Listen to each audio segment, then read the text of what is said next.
The day is Friday the 13th. Viva Fry, in an attempt to make everyone happy, has decided to start off today's show not only with a discussion about Israel, but with a video of Bibi Netanyahu, because this will surely bring both sides together and will cause the chat to remain civil and, above all else, logical. I present to you Bibi. Moments ago, Israel launched Operation Rising Lion, a targeted military operation to roll back the Iranian threat to Israel's very survival. This operation will continue for as many days as it takes to remove this threat. For decades, the tyrants of Tehran have brazenly, openly called for Israel's destruction. They've backed up their genocidal rhetoric with a program to develop nuclear weapons. In recent years, Iran has produced enough highly enriched uranium for 9 atom bombs. 9. In recent months, Iran has taken steps that it has never taken before, steps to weaponize this enriched uranium. And if not stopped, Iran could produce a nuclear weapon in a very short time. It could be a year, it could be within a few months, less than a year. This is a clear and present danger to Israel's very survival. 80 years ago, the Jewish people were the victims of a Holocaust perpetrated by the Nazi regime. Today, the Jewish state refuses to be a victim of a nuclear Holocaust perpetrated by the Iranian regime. Now, as Prime Minister, I've made it clear time and again, Israel will never allow those who call for our annihilation to develop the means to achieve that goal. Tonight, Israel backs those words with action. We struck at the heart of Iran's nuclear enrichment program. We struck at the heart of Iran's nuclear weaponization program. We targeted Iran's main enrichment facility in Natanz. We targeted Iran's leading nuclear scientists working on the Iranian bomb. We also struck at the heart of Iran's ballistic missile program. Last year, Iran fired 300 ballistic missiles at Israel. Each of these missiles carries a ton of explosives and threatens the lives of hundreds of people. Soon, those missiles could carry a nuclear payload, threatening the lives not of hundreds, but of millions. Iran is gearing up to produce 10,000 of those ballistic missiles within 3 years. It's a much longer press conference. The amazing thing is, I know the degree to which I loathe Hillary Clinton, Kathy Hochul, Joe Biden, Justin Trudeau, Mark Carney. And when they speak, it makes me almost physically ill listening to them. I appreciate that there are people out there who loathe Netanyahu to such a degree that listening to him talk is tantamount to listening to the Hillary shrill, the Kamala cackle, the Justin Trudeau, There is a meme going around, and you should be careful, double check, triple check your homework, people. There's a meme going around now that we're listening to Bibi Netanyahu yet again talk about how close Iran is to developing nuclear weapons. It could be weeks, years, months. Let me get the meme. The meme probably should not be repeated because I'm not convinced about the accuracy of the meme to the letter. Now, in terms of it being accurate in spirit, maybe, because we've heard Netanyahu talk for, I would say, decades almost now, a very long time, about how close Iran is to getting nuclear weapons. Repeatedly, over and over again, but not like this. When something is a screen grab at people, I'm not trying to put power mapping on blast. I just saw this going around, and it was a meme that was almost too perfect, too convenient to fit the circumstances, which caused me to question whether or not it was sufficiently accurate. Don't fall for the meme, I would say. Double check, because as far as I can tell, no, this meme is not verbally, literally accurate, though it might be in spirit. Netanyahu has been talking about Iran's capabilities for some time now. And the reality is they've been pursuing this for years.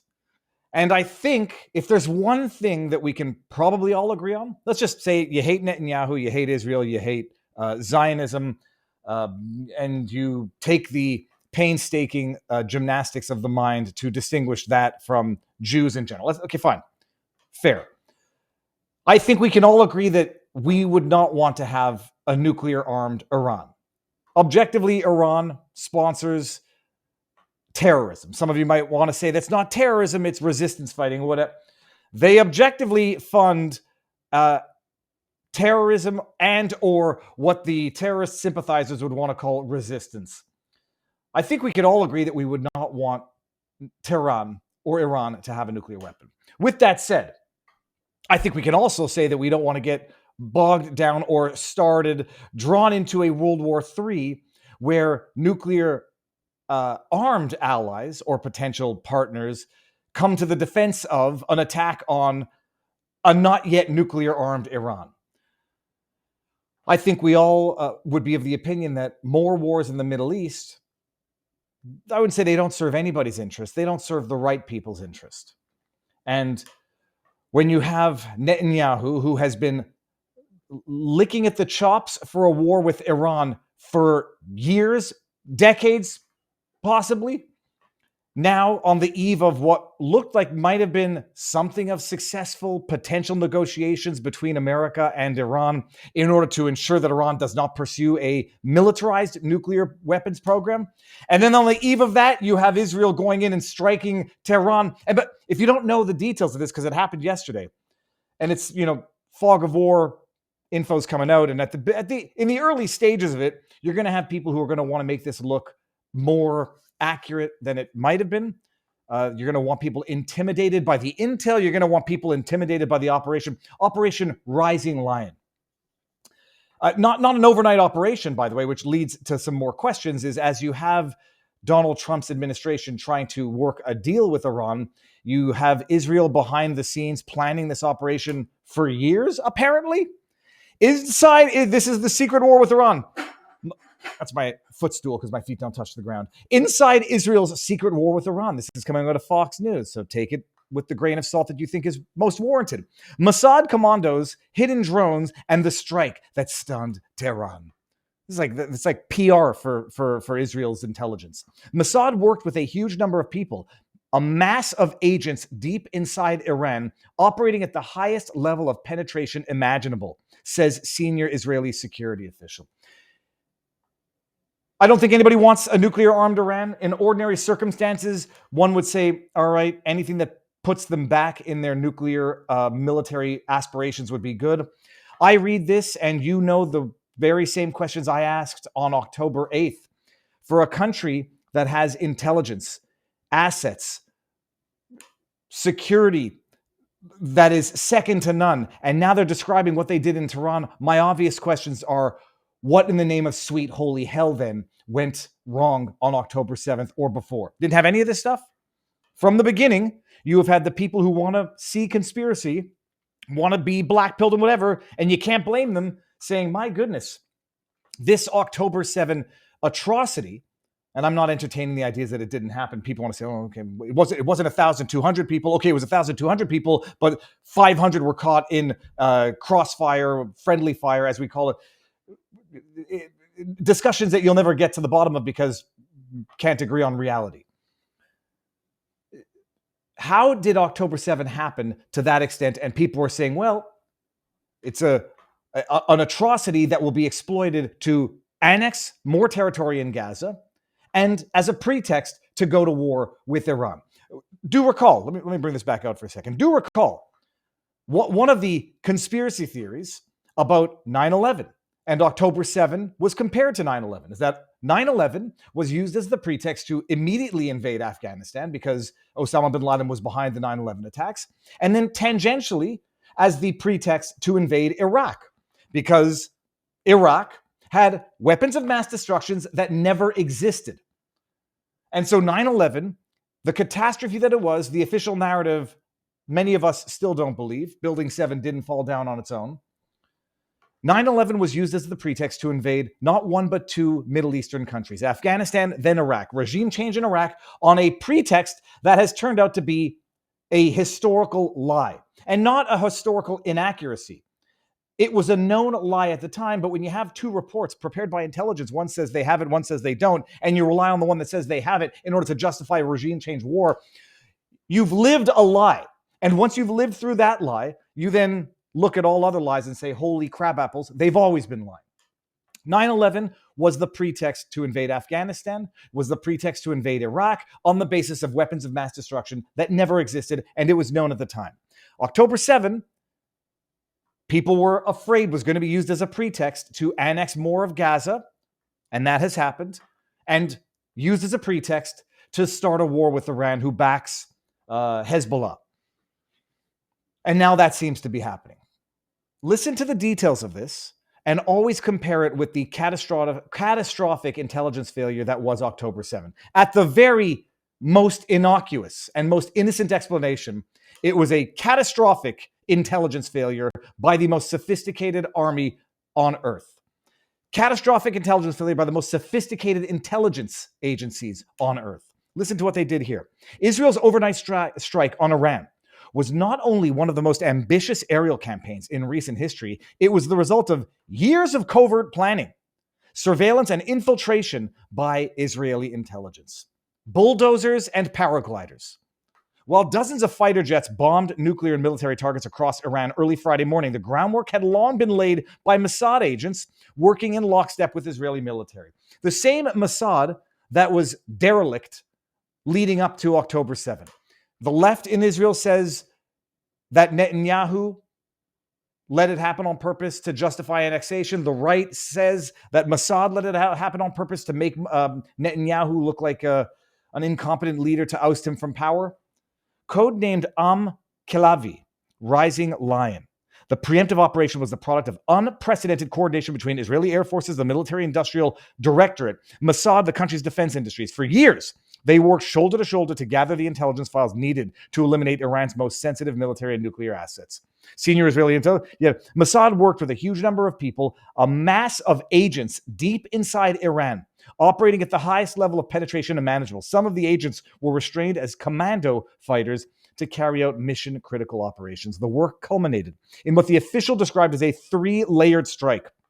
Quote, we eliminated vast areas of Iran's surface-to-surface and surface-to-air missile infrastructure, a massive number of senior scientists, and large portions of their air defense systems. We established a drone base inside Iran, and at 0 hour, Mossad operatives retrieved them from hiding spots.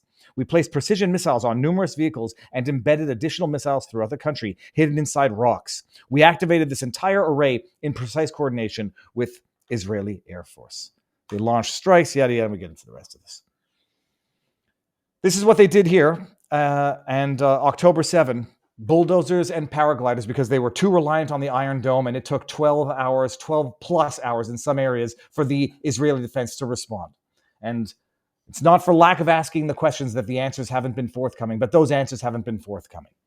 And so the question is this right now. What in the hell?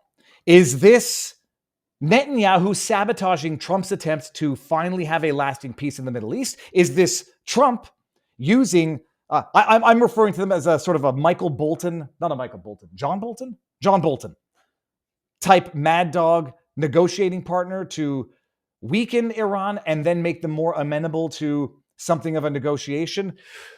I'll poll the chat, or at least I'll poll it with my eyes visually to see what people think there. But let me bring up a few things here, because it's quite amazing what we're seeing on the internet in terms of takeaways from this.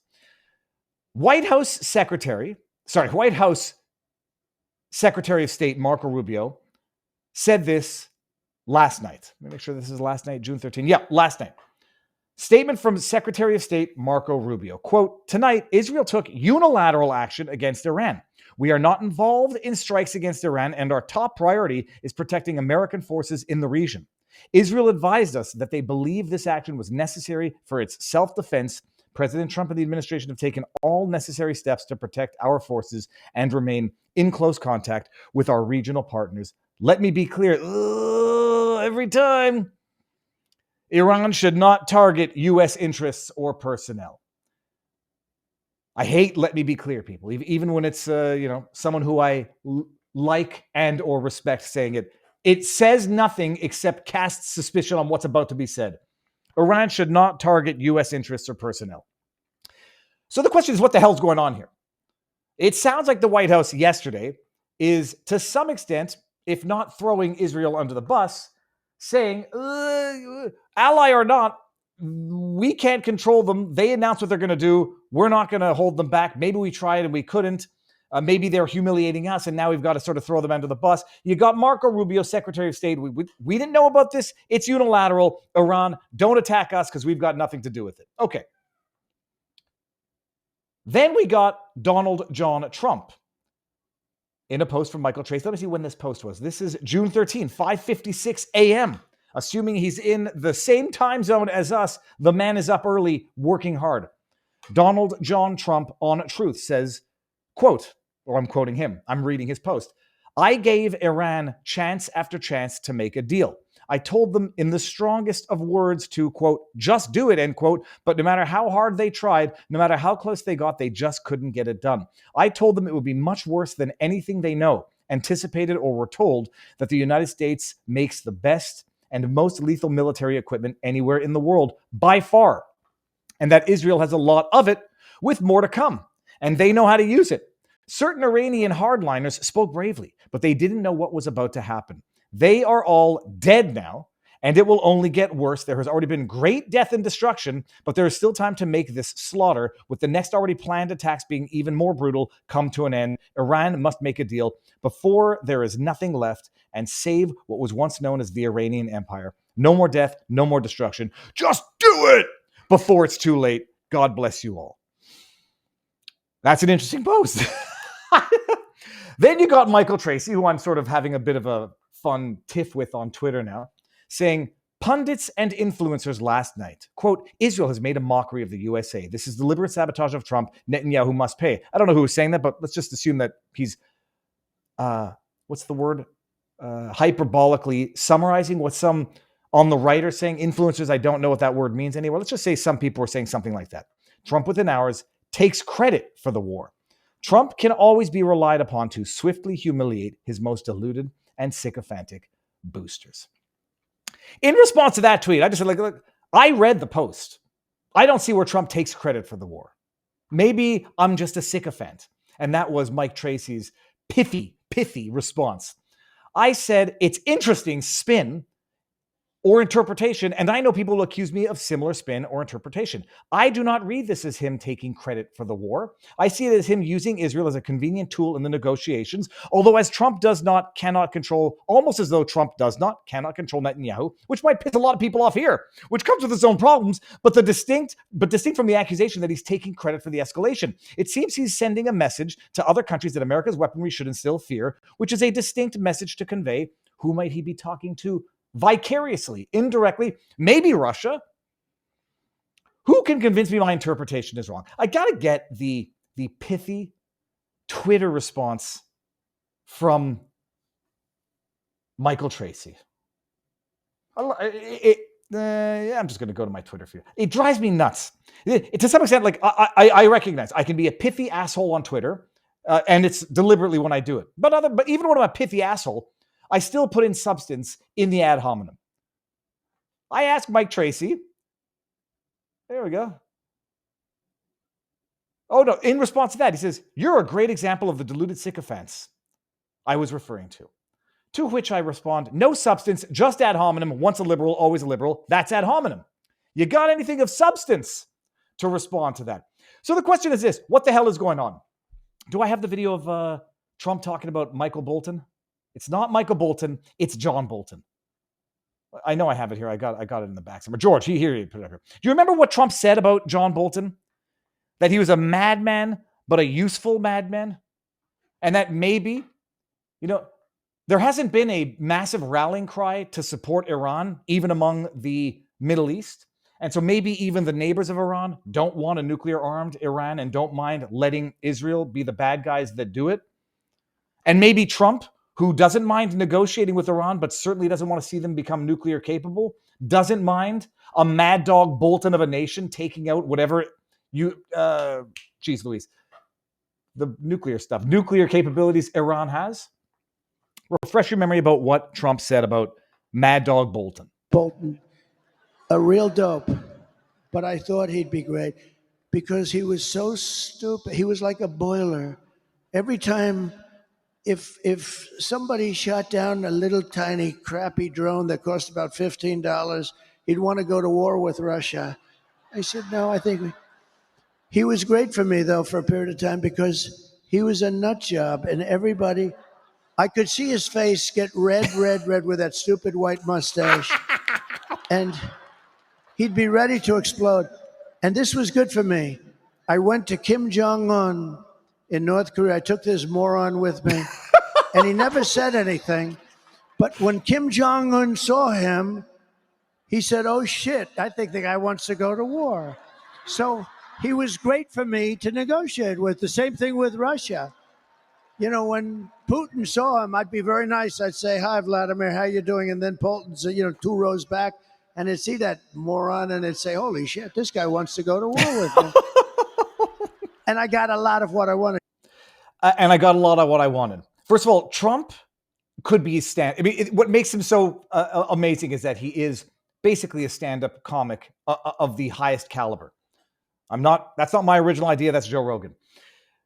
Apply Trump's description of Bolton, mutatis mutandis, to Israel and Netanyahu. Brianna Morello, and this is not to put anybody on blast, this is a legitimate disagreement and respectful disagreement. And also, I'll pick the brains of people who I disagree with. Brianna Morello, yesterday, in respect of this, said, if Iran strikes Israel, we need to sever ties with Israel, as enough is enough. Then someone thinking it was an own on me says, did she still take sides with the ones who chant death to America, or did you help her see the light, Viva? And I said, what's wrong with her tweet? I can appreciate people saying, we don't want any country, let alone, it's Israel, but let alone a country in the Middle East dragging us into World War III. And if they go against our foreign policy in an overt way that compromises our national security and the national security of our personnel in the area, I can see people saying sever the ties with them. That might be a knee-jerk reaction, however. And I would say maybe, first of all, there's nothing wrong with that tweet. It's a legitimate, you bet, sever ties with Ukraine. Nobody has problems saying that for some reason. Ukraine is on the verge of getting Europe and the world into a World War III with Russia by doing provocative things like drone bombing their nuclear or their aerial bombers deep within Russia. And there's a lot of people, myself included, end the support, sever the ties with Ukraine. So anyone that's going to feign outrage that someone says the exact same thing with Israel, but Israel's an ally. Well, people say Ukraine's an ally. At what point does an ally cease being an ally if they stop acting like an ally?